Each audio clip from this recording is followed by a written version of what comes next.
Buenos días. Esta semana pudimos ver en los medios de comunicación que una mujer fue víctima de un atraco, de lo que se conoce en derecho penal como un hurto. Esta mujer que se transportaba en su vehículo fue asaltada, al parecer, por 4 hombres que se transportaban en 2 motocicletas. Esta mujer, al ser víctima de este delito, lo que hizo fue que emprendió una persecución en contra de los presuntos delincuentes, causándole la muerte a uno de ellos. En la noticia podemos escuchar que se informa que a esta mujer, a quien momentos antes había sido víctima, le iniciaron un proceso penal por la muerte de quien presuntamente fue quien la había hurtado. Es importante tener en cuenta algo, o más bien, antes de entrar a hacer un comentario, recordar que han habido noticias anteriores, precisamente en la ciudad de Bogotá, en la que se ha comentado de personas que han sido víctimas de hurtos y cuando se transportaban en sus vehículos y cuando han emprendido la persecución a los delincuentes, le han causado la muerte a los mismos.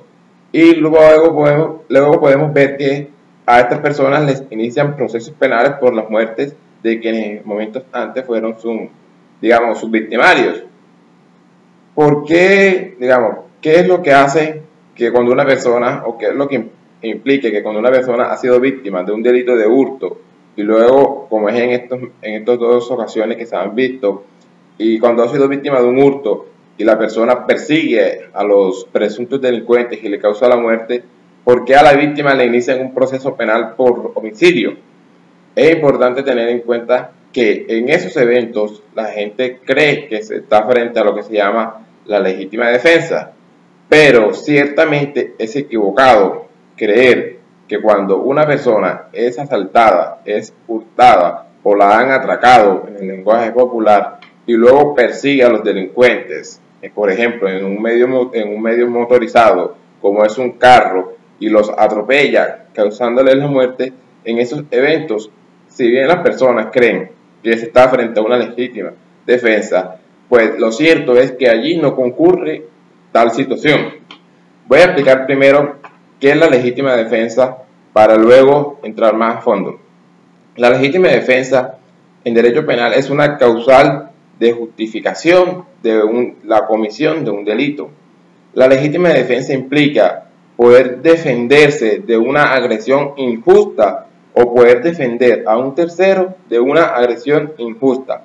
¿Qué significa entonces la legítima defensa? Que si a un tercero, sin importar si es mi familia o no, lo están agrediendo, o a mí mismo, yo puedo entrar entonces a utilizar, unos medios para defender a esa persona o para defenderme, ya que estoy frente a un derecho que se llama la legítima defensa. Pero, ¿qué sucede? Que cuando una persona se defiende, o más bien para que una persona pueda decir que está frente a una legítima defensa, se necesita que concurran unos presupuestos para que la misma pueda darse. Así tenemos entonces que el primer requisito para que se pueda hablar de legítima defensa y no de un delito de homicidio, como el caso que estamos comentando, es que haya una agresión injusta, una agresión antijurídica, es decir, una agresión contraria a derecho. ¿Qué significa esto? Que si una persona, por ejemplo, ha sacado un dinero de un cajero y se acerca luego a alguien con un arma de fuego a intimidarlo, a quitarle el dinero, esa agresión que está cometiendo la persona a quien pretende quitar el dinero, esa agresión es injusta, es contraria a derecho. Es decir, que esa persona no está, facultada legalmente para pretender quitarle el dinero al ciudadano que lo está sacando del cajero. Por eso entonces es que el primer requisito es que se trate de una agresión injusta. Contrario es, por ejemplo, cuando la policía va a capturar a alguien que está cometiendo un delito y, por ejemplo, le arrebata el dinero. La policía, en cierta manera, puede, a veces usar la violencia, pero y si bien es una agresión la que hace la policía, no es una agresión injusta. Por eso es importante, en primer lugar, para hablar de legítima defensa, que estemos frente a una agresión injusta, es decir, una agresión contraria a derecho. En segundo lugar, se requiere que la agresión que la persona está sufriendo, o más bien que los medios de defensa que la persona está utilizando o que utiliza para repeler esa agresión injusta, sea racional, que sea proporcional. Es decir, si una persona está siendo, digamos, está siendo atracada con un cuchillo y yo tengo de pronto un arma de fuego y no es necesario, digamos, o no es necesario quitarle la vida a esa persona, entonces yo debo utilizar mi arma de fuego de tal manera que no sobrepase unos límites, digamos, racionales, permitidos, adecuados. ¿Cómo así? Si una persona está siendo atracada con un arma de fuego y yo está siendo atracada con un arma blanca y yo tengo un arma de fuego y yo quiero ayudarla, ¿verdad? Yo tengo que saber o tengo, digamos, que medir mis actuaciones. Si es necesario agredir con mi arma a esa persona, disparándole, por ejemplo, o si solo basta, digamos, que de pronto intimida a la otra persona, la someta con mi arma de fuego. Si la agresión que está cometiendo la persona con el arma blanca, digamos, no la tienen de pronto, no tienen a la persona retenida con el cuchillo en el cuello, sino que de pronto guarda cierta distancia, y yo puedo usar mi arma de fuego causándole una herida en la pierna a la persona. Si yo puedo de pronto intimidarla con mi arma de fuego, entonces debo, digamos, en esa utilización de esa arma de fuego, llegar hasta ese punto. No puedo llegar a desenfundar mi arma de fuego y dispararle a la persona. Ahora, incluso si siendo necesario dispararle y con un solo disparo basta, entonces si me sobrepaso ya la legítima defensa, o más bien la proporcionalidad de esa defensa se vuelve excesiva y se presenta otra situación que se da en derecho penal, que es lo que se llama exceso de la legítima defensa. Entonces, el primer requisito que necesitamos para ir recapitulando es una agresión injusta, es decir, una agresión contraria a derecho. El segundo requisito que se necesita es que haya una proporcionalidad en la defensa. El tercer requisito que necesitamos es que no haya provocación por parte de quien se defiende.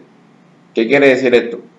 No puede hablar uno de legítima defensa, es decir, no puede hablar uno de que hay una agresión injusta y de que me voy a defender cuando yo provoco a una persona para que la misma me agreda, y cuando me agreda, por ejemplo, desenfundar un arma blanca, sacar un arma de fuego que porto de pronto en la pretina de mi pantalón para luego quitarle la vida o para luego causarle digamos, una lesión en su integridad física.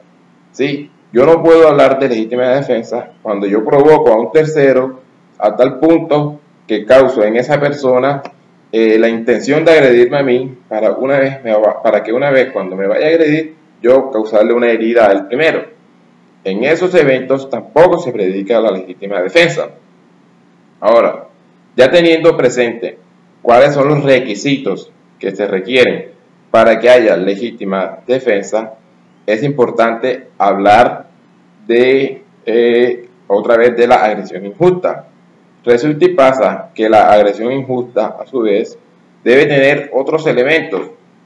Y uno de esos elementos de la agresión injusta es que la agresión ha de ser real.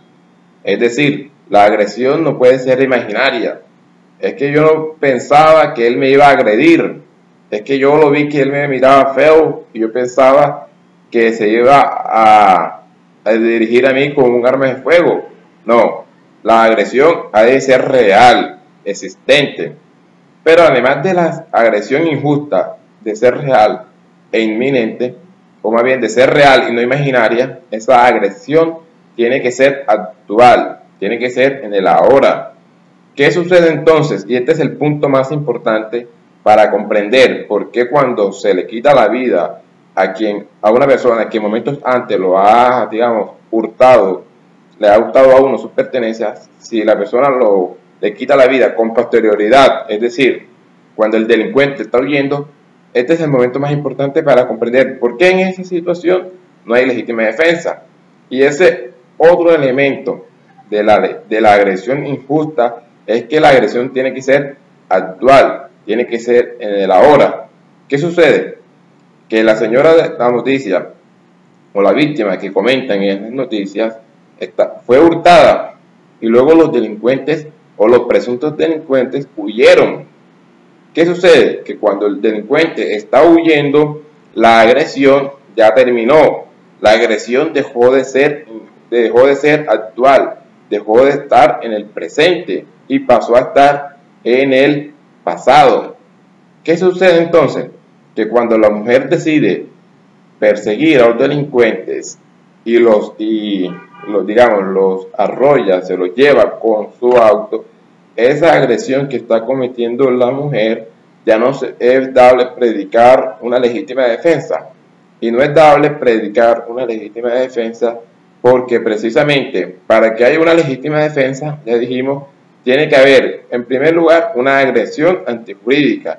Y en ese momento esa agresión antijurídica ya había pasado, ya había terminado. Por lo tanto, para lo que sí estaba facultada la mujer, quien había sido víctima, era para perseguir a las personas que en momentos anteriores la habían hurtado, la habían quitado sus pertenencias. La mujer podía perseguirlos, podía, digamos, en cierta medida buscar reducirlos, pero no quitándole la vida como lo hizo utilizando su vehículo. Por eso es importante saber que si usted va saliendo, por ejemplo, del cajero y lo asaltan y el delincuente no se dio cuenta que usted tiene un arma de fuego, cuando el delincuente da las espaldas y va huyendo, si usted utiliza su arma de fuego para quitarle la vida, allí no hay legítima defensa. ¿Por qué? Porque la agresión injusta ya pasó. Por eso es que han podido ver en las noticias de personas que luego de ser víctimas de un hurto le quitan la vida al presunto delincuente y luego terminan involucradas en un proceso penal. Esas son las razones por las cuales en las noticias están diciendo que a la mujer se le inició un proceso penal. Por último, valga aclarar que en las noticias del día de hoy se dijo que quien resultó muerto, que si mal no recuerdo, es un menor de edad, no estaba involucrado en el hurto del cual había sido víctima la mujer. En ese orden de ideas es importante aclarar que no se están haciendo ningún juicio de valor acerca de la responsabilidad penal o no que haya podido tener esa persona que resultó lamentablemente muerta en esta trágica situación. Otro aspecto que es importante, digamos, dejar en el tintero es que aquellas personas que terminan cometiendo el delito de homicidio porque creyeron que podían agredir al delincuente cuando ya éste huía, por ejemplo, esas personas, si bien les inician normalmente un proceso penal, no quiere decir que todo esté perdido. Es decir, no quiere decir que no tengan, digamos, desde el punto de vista jurídico, una salvación. Sí la hay porque desde el punto de vista legal existen algunas, herramientas jurídicas, por decirlo así, para poder exonerarse de una responsabilidad penal a través de otras causales de exoneración de la responsabilidad penal, como es el error. Entonces, eso es todo por el día de hoy.